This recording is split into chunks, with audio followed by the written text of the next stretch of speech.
So they're all available for pre-order at StarCityGames.com. All the foils will be available for pre-order starting at 11 a.m. Eastern this coming Monday. So get your orders in for your Theros cards. Here we go, starting off. Drew Kuenzinger, Cory Lamb, Junk Reanimator, Malta 5 on your right. Cory As if Lamb. he wasn't down enough cards, Cory Lamb going to sign in blood himself, draw a couple extras. And it looks like Drew does have the Disciple, so if he can kind of curve into that, he might be able to get back in this, but that type of draw tells me that he doesn't have a land. And awkwardly enough, he has an Arbor Elf off of his Sun Petal Grove. Drew actually has a mix of mana creatures. He has one Elvish Mystic, 3 Absence Pilgrim, and 2 Arbor Elf. So it's unfortunate that of his 6 mana guys, he has one of the 2 that doesn't work. Right, so Cory doesn't even really have to deal with that Arbor Elf. Scavenging Ooze is also, yeah, he kills it just in case a forest comes off the top. And a Scavenging Ooze is pretty good against the Reanimator deck. An Absence Pilgrim comes into play, Miracle style for Drew, so he's still theoretically drawing live, although he's falling further and further behind every turn. He does have a Grizzly Salvage in hand, so if he draws 1 land, he can sort of parlay that into more lands and try and get to a point where he can Disciple Bolas himself back into the game. But until then, it's going to be a bit of an uphill battle for him, as Cory Lamb is not pumping his Scavenging Ooze, instead playing a Lifebane Zombie, which is going to tag a Thragtusk and show us an Unburial Rites, the Disciple, an Underworld Connections, which is a pretty awesome card, and the Grizzly Salvage. And the Grizzly Salvage I mentioned can unmulligan you in situations like this, but Drew Kuenzinger does not have a black mana available to him yet. Yeah, and the value that you would get off of the cards in your graveyard is kind of mitigated by the fact that Scavenging Ooze is in play. You got to kill that first. He does draw a black land. It comes into play tapped, but at least he's still drawing live. The Scavenging Ooze is going to eat the Arbor Elf, put a counter on, and Cory's going to go back up to 19. And he is facing down 6 damage. So that is theoretically a 3-turn clock. Cory Lamb making quick work of the Reanimator deck. Drew, all these very black frustrated. cards. Yeah, 5 is not a good number of cards to start with. You need to draw pretty well from that point, which Drew's stumbled a little. He is still drawing live. I'm not going to say that he's dead yet. And we see a Doomblade on the mana creature, just putting Drew further and further behind. How many... Okay, he is going to eat the... I was going to say, how much is he attacking for? 6 or 7? Looks like it is 7. Eating all the creatures. And... another black card. It was a... Vampire Nighthawk. Nighthawk. So that actually might help stabilize if he can get a black land here off of this Grizzly Salvage. Looks like he hits an Isolated Chapel. And a forest. Also a forest, but he's going to need the black. And he also did not hit a creature, so the Scavenging Ooze doesn't get to grow anymore. So that's not actually the worst Grizzly Salvage in the world for Drew here. So there's a glimmer of hope here. We saw him draw the Vampire Nighthawk. Yeah, which is going to have to come down next turn. Death Touch. So he is down to 4 here. And, ooh, I just got a glimpse of Cory's hand. He's got a couple good ones in there. Looks like Desecration Demon and Thragtusk. Oh, Desecration Demon. That's a tough one. Like the world's biggest troll. At least he cast it post-combat. Don't have to announce the trigger. Yeah, he saved a click on the Magic Online there. That card. See, now technically it triggered in Drew's turn, but we don't care. Yeah, it doesn't actually change anything, and Drew's not going to sacrifice right there. It looks like he's dying, yeah. And we get the sort of awkward, Game 2 handshake there. Thoughts on the Game 2 handshake? Oh, that was only Game 2? I believe so. I believe they're going to Game 3 now. I don't don't know. Sometimes you lose track of the game situation. You think that Drew thought he lost the match? Maybe you are just a friendly guy. Yeah. I mean, I know a couple people that do it, Before the match, during the match. Nice to meet you. Just constantly shaking their High opponent's five, hand. fist bump, He's just, handshake. it's like turn 3, he's just like, all right, I'm going to play a Vampire Nighthawk, go. During your upkeep. Handshake. Handshake. I'm going to try that now. You think that'll throw people off their game if I just offer a handshake? I saw Patrick Chapin shake Owen Turdenwald's hand after game 1 in a side draft, like a team draft, years ago. And then Owen just left the table thinking he was done? Owen sort of dead fish handshaked him, because he wasn't sure what was going on. Oh, the limp wrist. Yeah. He gave him the limp wrist, and then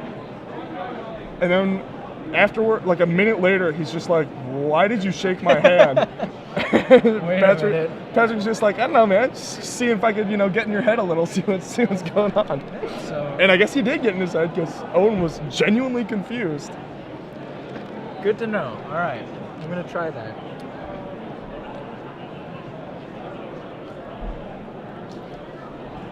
So we saw Cory Lamb with the black-green control deck cast Sign in Blood. You're talking about these utility cards with Scry. There's a Very new good one. at Theros. Read the Bones. Is this better than Sign in Blood? This is a black and 2 sorcery. Scry 2, Draw then 2, draw lose 2 2. cards. You lose 2 life. Yeah. Scry 2, draw 2, lose 2. Sure. It's good text. Is this better or worse than Sign in Blood? It's different. Sign in course it's Blood. different. Sign in Blood. If you're very heavy black, Sign in Blood's better, and if you're very aggressive, Sign in Blood's better. Both because it's cheaper and because you can target them. You can build them. But there were multiple decks where, I was, helping friends build decks or brewing myself, where people were trying to play black, white, red control decks, like black, white, red good stuff decks. Like Boris Reckoner, Obsidat, Thundermaws, and removal and stuff like that. And the biggest flaw of those decks was that they didn't have think twice, basically. They didn't have a way to get traction in the early game, generate velocity of any sort, generate card advantage until the late game. So your deck is just all 5-drops and not much card draw, and there's not many options. Sign of Blood was too hard to cast consistently, and Underworld Connections was too slow, and there was no other real card draw available. So in a deck like that, Read the Bones fits in absolutely perfectly, right on curve, does exactly what you want it to do. So I think that it's going to open itself up to use in different archetypes, but where Sign in Blood is played now, I think Sign in Blood would have been better. So Drew on the play gets to keep 7 this time, which is quite fortunate. Cory also kept 7 on the draw and is starting with a Mutavault, which turn 1 Mutavault. Means he's not going to be Sign in Blooding on 2, but it does open him up to attacking for 2 on 2. So you just attack? Into 2 open mana, into Doomblade? The Dungran Raider decks usually use Putrefy as their go-to removal spell, and if it's not Putrefy, it's like Tragic Slip or Abrupt Decay. So nothing that actually kills a Mutavault. Could be 2 Tragic Slips. It could be. Do you trade a Mutavault for 2 Tragic Slips? That's actually a good question. If Drew just showed Cory 2 Tragic Slips in his hand, would Cory activate an attack? Is that a profitable exchange? I actually don't know. But Grizzly Salvage on end step is definitely profitable. And it looks like he hit a bunch of Mana Dorks, a Mulch that he can't take, a Sun Petal Grove, and a Vampire Nighthawk. So either the land so that he can do stuff, or the Vampire Nighthawk and cast it next turn, and it looks like that's the decision. He does have 1 more land in his hand at Temple Garden, but he has a couple 4-drops and a 5-drop, it looks like, so I think he's going to have to take the land, and he agrees. I like how he leaves his graveyard out there like he's playing Dredge and Legacy or something. Well, this is a graveyard-based deck. It sort of is. It has some cards that use the graveyard. I wouldn't say it's a graveyard deck. As much as you can get in Standard. Yeah, that's pretty true. Fair enough. So, Cory's turn 3, Woodland Cemetery. This is sort of the point where it's do or die time, you need, an Underworld Connections, a Liliana, or a Lifebane Zombie will work, and it will actually get a choice.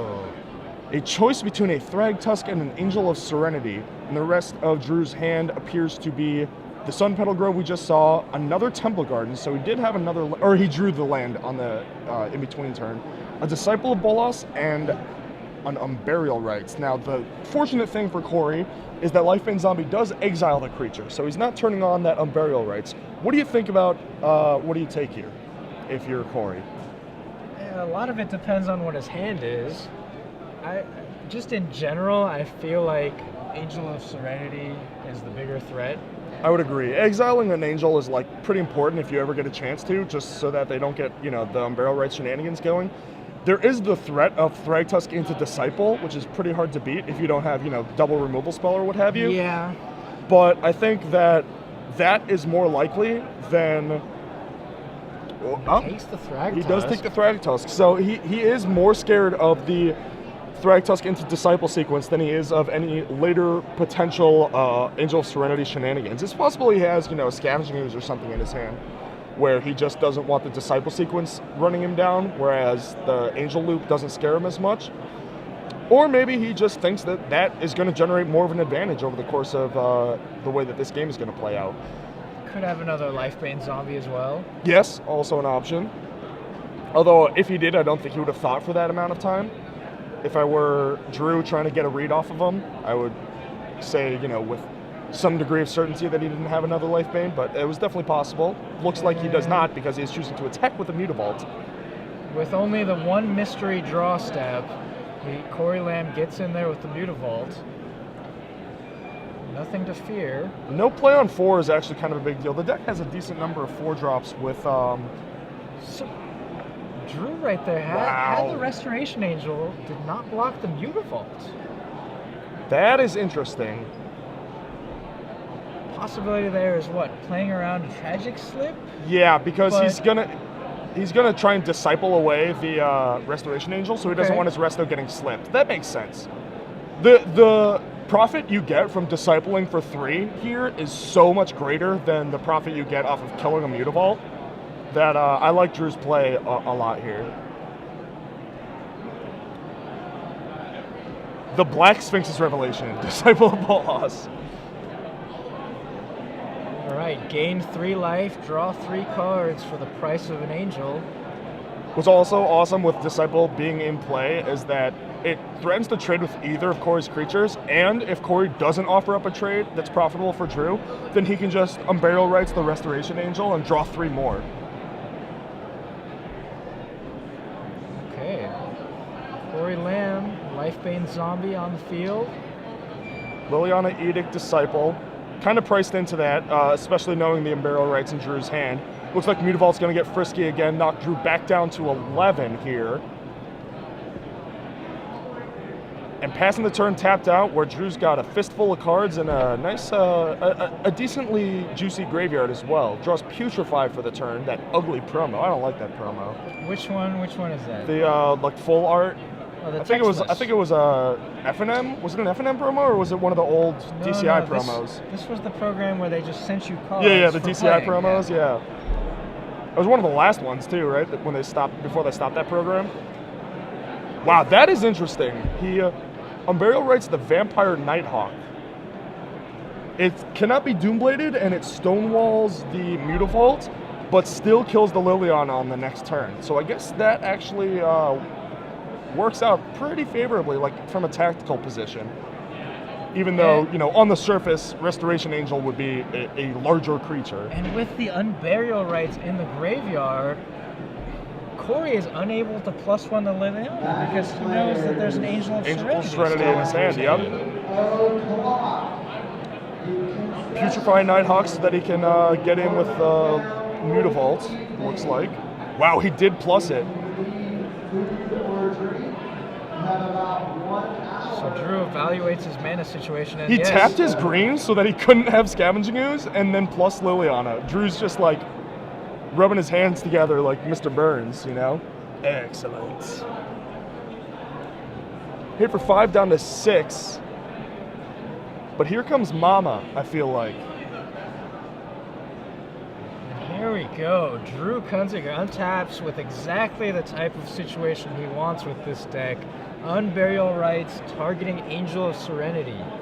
This Yeah, is you get to everything get could back ever like hope a for. Restoration Angel and a Nighthawk and take out the Lifebane zombie. Something like that. This is why I thought you have to take the Angel of Serenity. If you can't beat a Thragtusk, you shouldn't even be playing Standard right now. But yeah, I agree. Angel of Serenity just comes so over the top, and you know eventually you're going to reach this point in the game. So I guess you can't get the white creature back and the Lifebane zombie since your Serenity's going to get edicted if you don't have another creature. So you probably Right. just hit the Lifebane zombie and the 2 black creatures. And there he goes. And that's what he does do. And he's got to Putrefy for the Mutavault, which is presumably going to try and get in. So Drew Kuenzinger has been taken down to 6 life, but he does have some life gain now represented in Yeah, Disciple I'm pretty Bolas sure- and Vampire Nighthawk hiding under that Angel of Serenity. I'm pretty sure we call this position stabilized. And now it's just a matter of turning the corner, which is going to come quite swiftly as Drew 3 cards and then Angeled, you know? So now he's got, once the Angel dies, it's because you have to kill the Angel.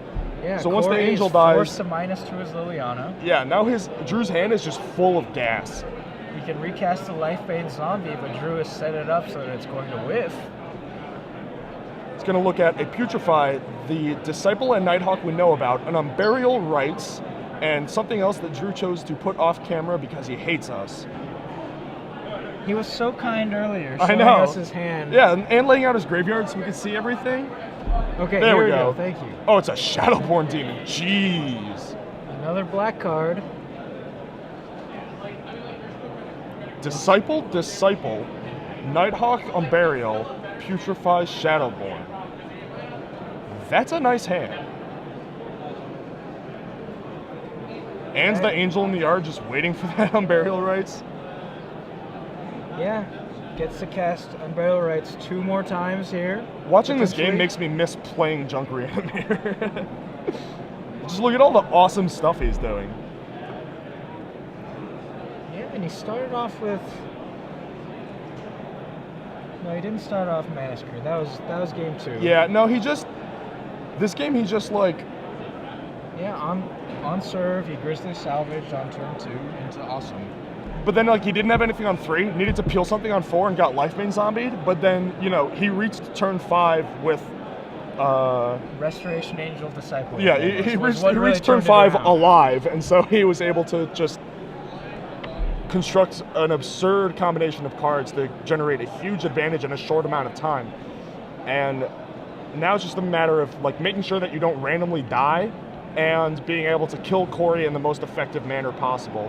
Because Cory's deck looks like he is going to go on Burial Angel to start. Cory's deck can actually come back from some pretty scary positions by just going Desecration Demon, Disciple of Bolas, So it's not like Drew's completely won, even though he's certainly in a position of true favor. I wouldn't say that it's a one position, it's just a very favorable one.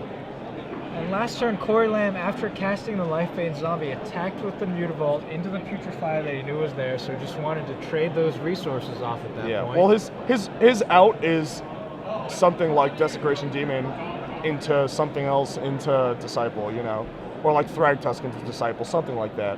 Right, and Drew being at 6 life was really kind of forced to kill the Mutavault. Yeah. Well, that's not bad either. Underworld Connections, Enchanting the Swamp. Underworld Connections is pretty good, but I don't know if it's good enough to outrun an Angel of Serenity, which is basically what it's, taxed to doing here. And somewhat notable is you're going to lose life. You have to pay life to draw those cards off the connections.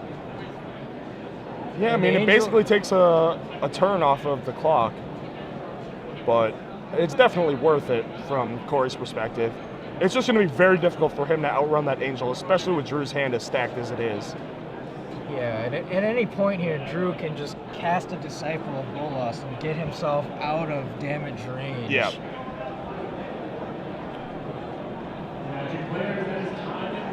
So we did see a mutilate in Cory's hand. Is he going to be able to find a good opportunity here to take Yeah, out that is some another way that creatures? he could win, is if Drew, randomly overextended, like used his backside of the Unburial and played, his Nighthawks and his Shadowborn Demons or what have you, and a big mutilate gets off. That is definitely a way that they could, that Cory could theoretically pull back out of this. He's only got the 4 swamps, Woodland Cemetery, not Overgrown Tomb. So that's a slight disadvantage here for mutilate. Yeah. And you can see Cory trying to piece it together. He's like, how do I win this game from this position? He knows he's behind. It's just like when you're losing like this, it's just, what are my outs, basically? Like, what sort of runner, or like what mistake can I induce from my opponent to let me back into this?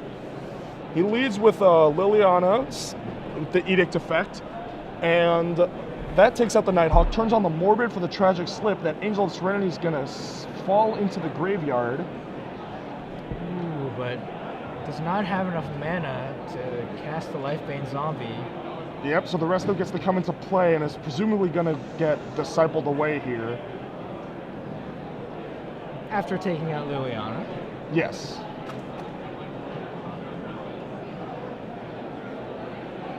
But Cory Lamb did play an Overgrown Tomb, so that's his 5th swamp for that mutilate. So he traded some resources there, bought some time, Yeah. and he still has an ace up his sleeve in mutilate. And that Underworld Connection's going. That's, Drew decides not to take out Liliana, attacks Cory with the Restoration he Angel. doesn't take Liliana out or Disciple. Like the two things that we thought for sure he was going to do that turn. Well, he thinks he can just win it right here. Yeah. So he's probably going to be forced. He's going for the throat, but he's going to get mutilated pretty hard here. I think that's a fine game plan for Drew. He still has the Unburial Rites flashback in his graveyard with Angel of Serenity. Yeah. Certainly true. But like the Liliana is going to go back up to 2 here.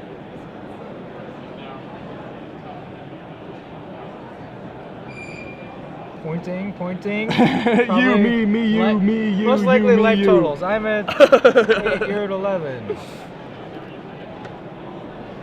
What's your life total?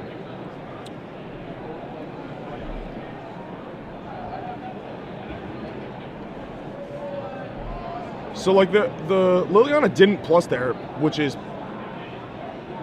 pretty interesting. Like I think you use your Underworld Connections and then plus the Liliana there, so that you have an Edict sitting in play for the inevitable Unburial Rites my Angel on the next turn.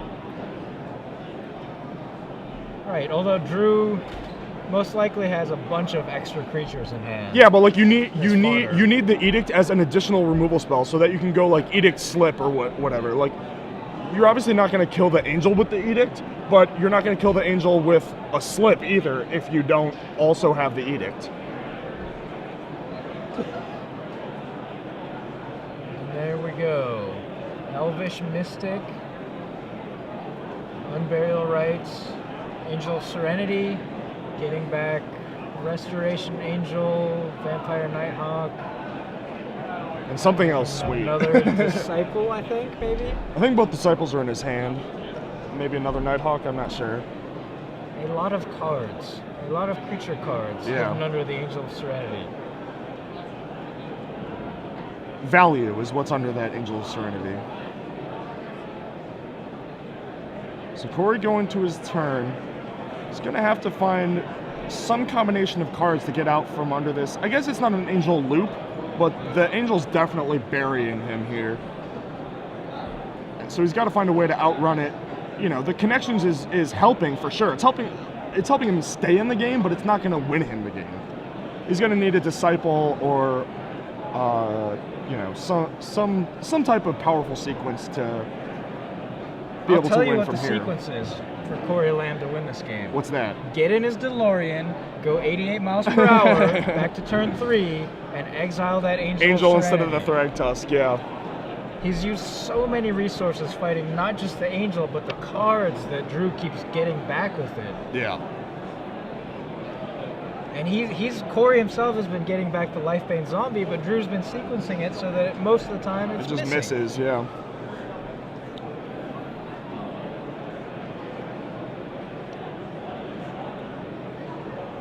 Cory's also doing something that's... Okay, never mind. I was going to say I thought he was going to activate his Underworld Connections, which would put him at dead. But, Scavenging Ooze is pretty good. What just happened there? Because it looked like Drew was untapping, but I don't think Cory had passed.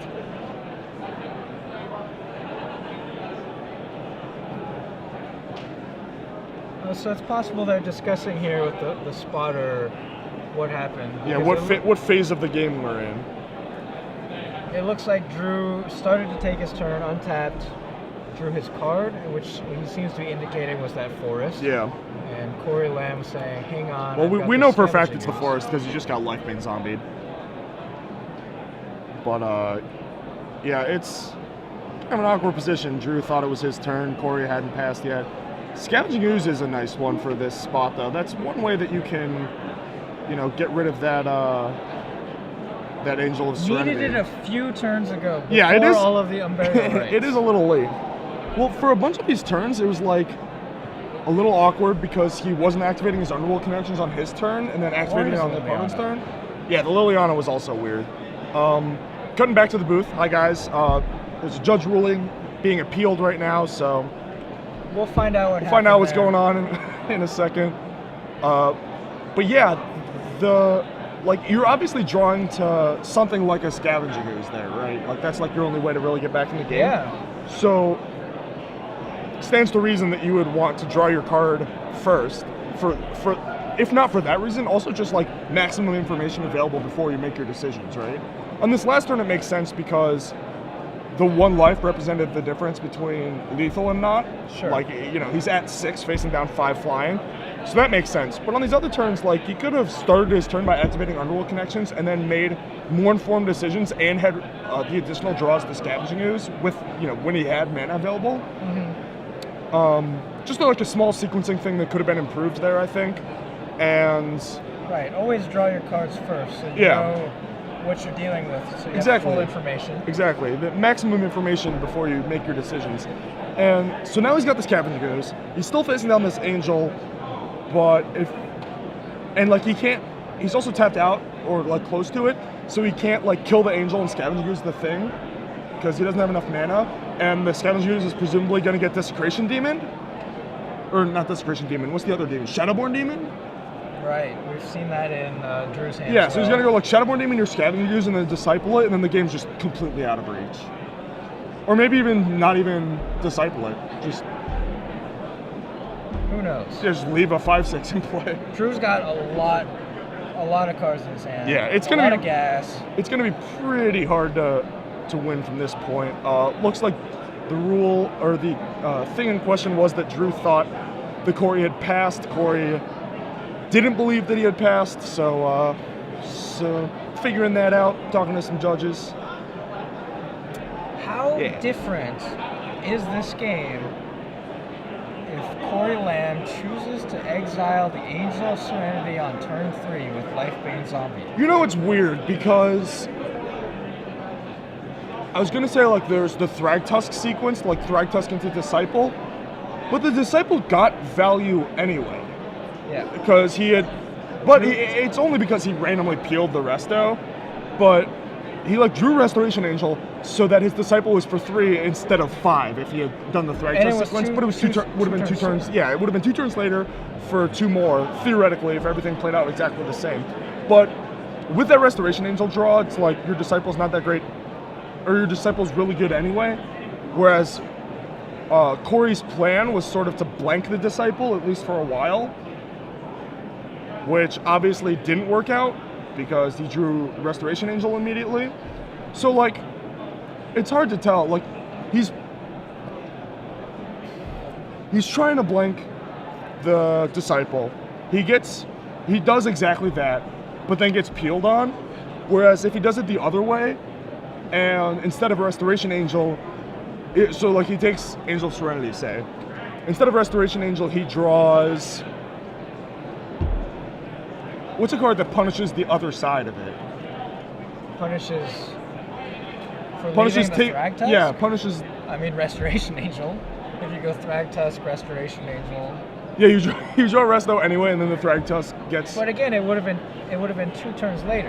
Gets angeled and then discipled. Like, it's hard to say that Cory is winning that game anyway, you know?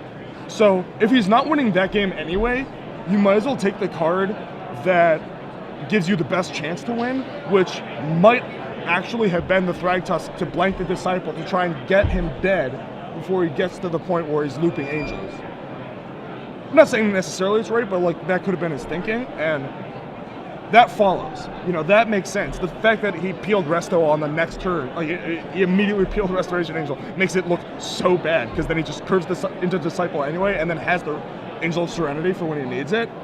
Like, that's like the worst case scenario. But the other way could have been equally as bad for him, but with a greater like swath of draws that punishes it.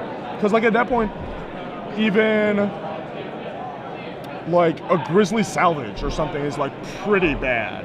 Like, yeah, like an Unburial Rites is like pretty bad. Whereas if you take the Thragtusk, then the Unburial Rites is like more manageable, because he's Unburial Ritesing Resto or Disciple instead of Thragtusk the other way. So here's my thinking on why I would take the Angel of Serenity. Okay, let's hear it. I can't beat that card. Very few can. Like, we've seen how this game is developed. Yeah. And you get into these, angel loop or near loop situations where it's coming back and doing all these things. It's a lot of value. How do you beat that? Like, Thragtusk, like I said, if you can't beat you're not Thragtusk, you're not outrunning it. You have to deal with it straight up somehow. Like, you have to scavenge use it out of the yard, or run it down. Like, kill it, like all the iterations of it that he has, like both sides of the Unburial Rites. Hope he doesn't draw another Unburial Rites, a Mulchin Unburial Rites, a Grizzly Salvage, or another Angel. But it's like, you have to fade all of those. It's just a creature on the board. Some life, 3/3. Like, you can deal with 3/3s. Yeah, exactly. Like, Angel of Serenity is like a Thragtusk that gets back a bunch of 3/3s. Yeah, seeing a Angel of Serenity with a Lifebane zombie is one of the rare opportunities to actually just deal with it. Yeah. Just like have it out of the way and gone forever, and you don't have to worry about it. Like, if you don't have a Scavenge Use in hand, it feels like you're almost priced into taking Angel of Serenity no matter what their hand is. And that hand that he showed was the perfect hand to take Thragtusk from, right? Like, it was the Disciple hand. It's like the hands that you want most for them to not have a Thragtusk. And I still agree with you that you're priced into taking the Angel because it's just too good. Right. If you don't have a straight up answer for it, it's just too good. And Lifebane Zombie, looking at an Angel Serenity without a Scavenge Use in hand, you have to realize, like, this is my chance. Like, this is my one opportunity I'm going to have this game to just get this out of the way. Yeah, I'm very single-minded. Like, if I see the Angel, I'm just like, oh yeah, get it. I don't think of these sequences that you're talking about with Thragtusk. I mean, I agree that obviously Thragtusk Disciple is very bad as well, but it just seems like Angel is so much worse. All right, looks like we're cutting back to the game. The ruling was indeed that Cory was still on his main phase, and he got to cast his Scavenging Ooze. Drew is now untapping and going to hit what he had already tried to be his turn. I guess they're trying to figure out the mana situation or something. Going back to the Scavenging Ooze, he does have the Woodland Cemetery is his only green untapped green source, so Cory Lamb can gain 1 life here. Go to 7. Yeah, but so he can use the Underworld Connections. He can, this turn. but this is not the answer. It's just gonna get Shadowborn Demon. The Angel's in play, so it can't be Scavenging Used away. The Scavenging Use is very good against this deck, but not in this situation. It's too little, too late. it appears, for Cory Lamb. Uh-huh.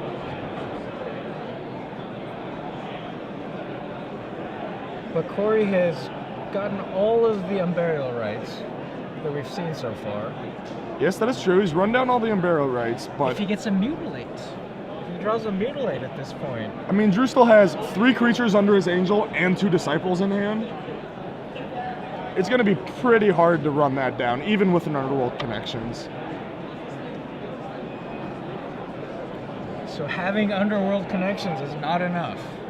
No, I mean, Underworld Connections is very good. Underworld Connections is the only reason that this game is still happening. You know, it's the only reason that Cory was even close to maybe being able to get lucky and create a comeback. Without the Underworld Connections, Drew would have buried him by now. But he's been using it to try and stay afloat, try and buy enough time and generate enough resources to be able to run down the Angel. It just looks like he hasn't quite been able to put it together in time. And it looks like he is now passing to Drew. He's untapping, drawing a forest for turn.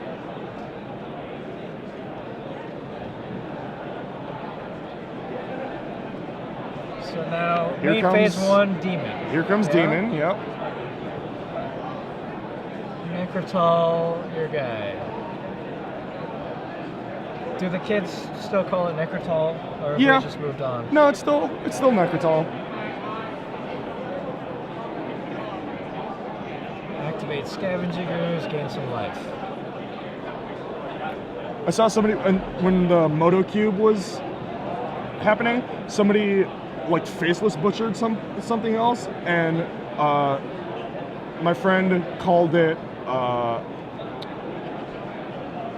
What's the Fiend Hunter? He called it Fiend Huntering it. He's like, yeah, I'll Fiend Hunter your guy. She's like, no, Faceless Butcher's the original. Come on. Come on. The nightmares. The nightmare tricks. Okay, so the Shadowborn Demon entered the battlefield, destroyed the Scavenging Ooze. In response, Cory Lamb activated, exiled the creature, gained a life. This is now a lethal attack from Drew, so the Lifebane Zombie is going to have to give himself up for the Elvish Mystic. We call this check. A lethal attack where it can be prevented. Yeah, it's a forced move.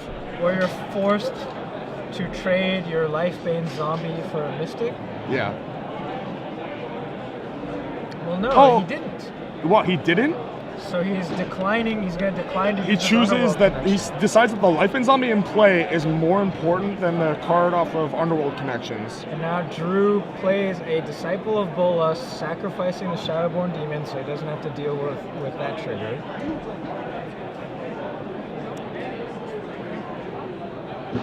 Yeah, I can't really get behind that play. I feel like you got to do like some chain mutilates or something to get out of that. And the card from the mystery card is better than Lifebane Zombie. Yeah, a stupid Lifebane Zombie just sitting in play not doing anything. I mean, not that it's a huge mistake, because, you know, the game was likely over already, but, like, you got to play to your 1%ers, you know? Here we go, tapping 5? Looks like a Thrag Tusk, sure enough. If he can follow this up, did he already play his land? If he can go, like, Land Disciple, he might be able to put something together.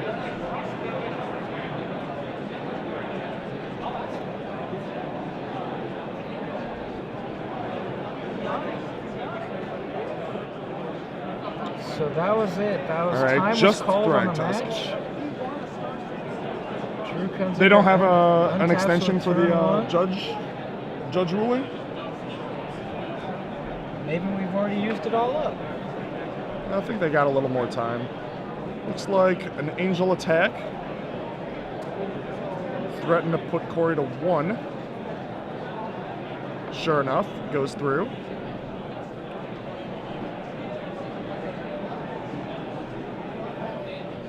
Grizzly Salvage going off. And he hits, is that a Blood Baron of Viscopa? That is, and a Thragtusk. Those are 2 pretty good creatures when you're in a racing situation like Yeah. this. You know, not that it's much of a race, but I would like a little more life. Says Kuenzinger. I wouldn't mind a little boost, a little shot in the 5 arm more here. vitality points.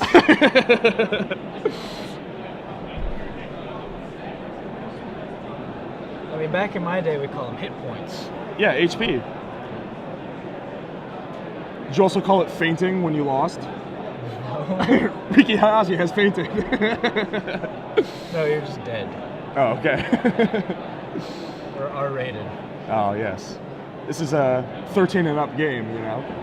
Cory Lamb looking for an out. Mutilate would buy him some time.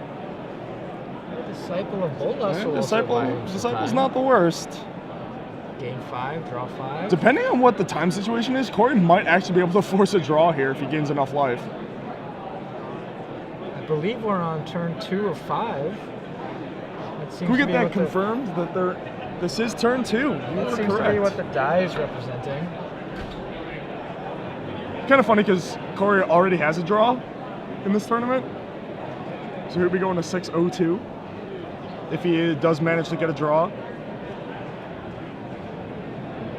Yeah, that's a dangerous situation in a tournament, 2 draws. Yes.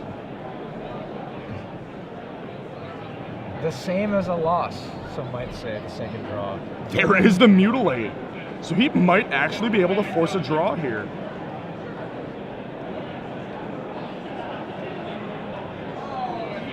Ben Liliana's been sitting there for a while, not doing anything. Yeah, now might be the time to plus it. Now that he's drawn a bunch of cards, I'm sure he has a land he can discard and just like get it into a free edict mode. We see the Todd Anderson token, the Beast. Slip that. Now, do you- Still not gonna plus Lily. No. All right, so we're going to turn 3. Drew's got one more turn after this to try and kill Cory Lamb. It's kind of a shocking turn of events here. Yeah. That Cory has been able to engineer what looks to be a draw. Drew says go? Yeah, I think he's going double Restoration Angel here. And so he's not opening himself up to another Mutilate. But that means that any life gain or even like a Tragic Slip is, and that's a draw. That's gonna do it. That is a draw. No counter spells in the Junk Reanimator deck. Thragtusk is gonna have to resolve, gain 5 life for Cory Lamb. I think that Drew let this one go. At what point? When the turn where we were like, well, he's going to kill Liliana and Disciple, and he like didn't Disciple, and then a couple turns later, he like could have played the Disciple on the Angel of Serenity, and then on Burial Rites it. He didn't do it that turn either. He just like he just refused to use his Disciple because he was like content with a 5 damage clock, but like he just played like Nighthawk and Elf or whatever into Mutilate, right? And then had no board and was tapped out Yeah, because he went